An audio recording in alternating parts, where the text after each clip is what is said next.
What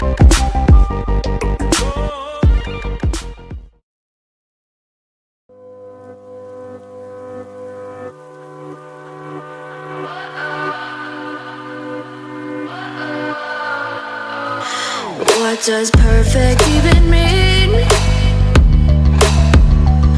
Is there even such a thing?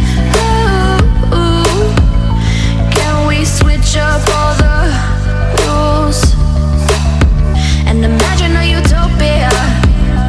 Darling, I'm just so fed up with these expectations. They keep weighing me down.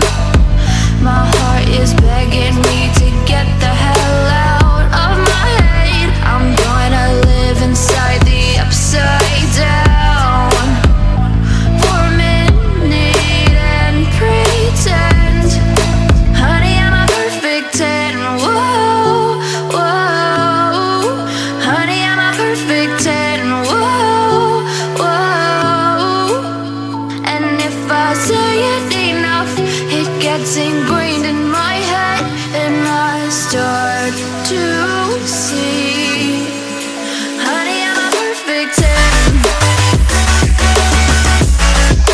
Honey, I'm a perfect 10.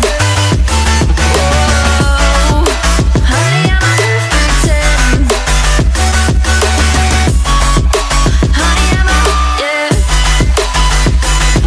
Oh, yeah, I've discussed it with myself, and I'm disgusted with the way we're told to have a certain face. I stood and wait because we aren't pixels on a screen. No, we're human, we breathe. Every single thing we see curated, it's overrated. These expectations, they keep weighing me down. My heart is begging